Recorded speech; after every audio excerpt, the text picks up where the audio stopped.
Hello and welcome back to the Elsie McClure version. Today we are in Hebrews chapter 5.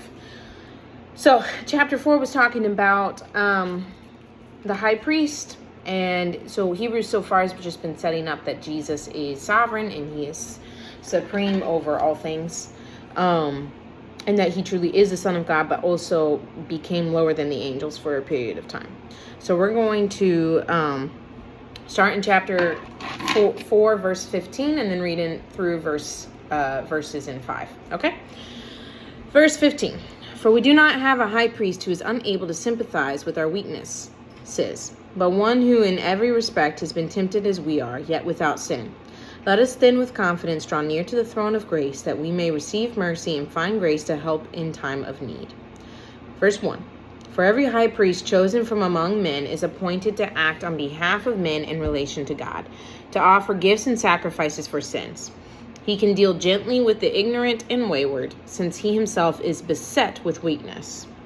Okay, that is the point. He can act gently towards humans because he himself is human, right? Because of this, he is obligated to offer, verse 3, obligated to offer sacrifice for his own sins, just as he does for those of the people. And no one takes his honor for himself, but only when called by God, just as Aaron was. So also Christ did not exalt himself to be made a high priest, but was appointed by him who said to him, "You are my son, today I've begotten you." So the writer is saying that Jesus did not pick this position, God picked it for him, just like Aaron was picked by God.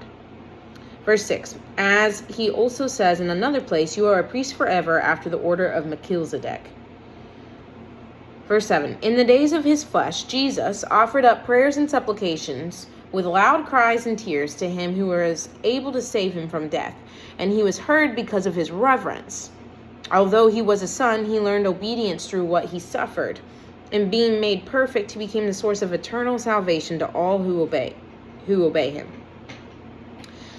Being designated by God a high priest after the order of Melchizedek. So again, the writer of Hebrew is also sharing the gospel in these verses, and also showing that Jesus, even while he was a human on earth, was literally acting as our high priest then too. Like you can recall, he even says to Peter, like, I prayed for you because Satan wanted to sift you. And I prayed that you would be able to stand, right? So Jesus was already interceding for us when he was a human, which is kind of crazy, you know? Verse 11. About this we have much to say, and it is hard to explain, since you have become dull of hearing. This person definitely read some of Paul's letters, because he did not cut around the hedge there. He said that straight.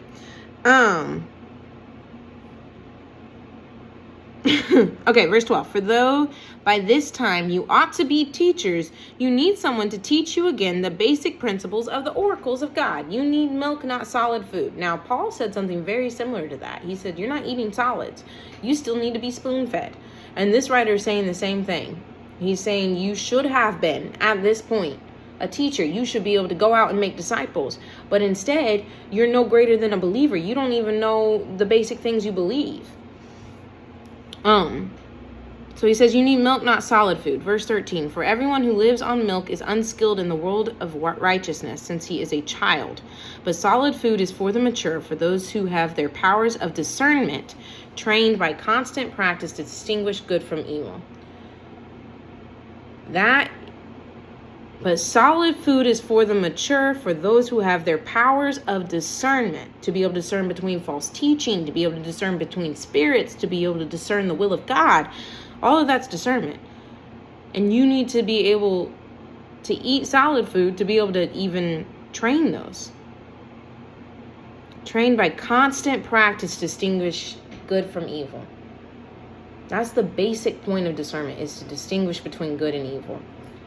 Dang, the writer really popped off with that one.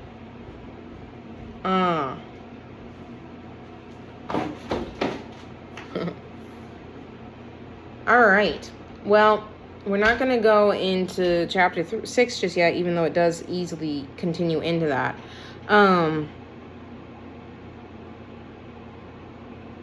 I mean, this is just setting up the gospel. There's not really much to talk about in this area because it's just really setting up the gospel. And then it's giving you a correction, you know? Like, if you don't understand these things already, these basic understandings, then, like, you're not at mature eating yet, and you should be. We're called to go and make disciples. To make a disciple, you first have to make a believer. But if you're only acting at a believer's level, then you're really missing out.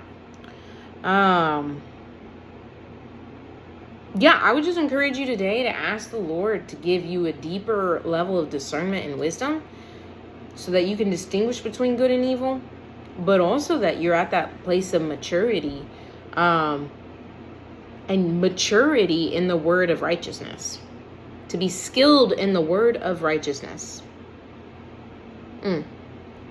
Anyway, that's it for today, and we'll come back tomorrow for Hebrews 6. Bye.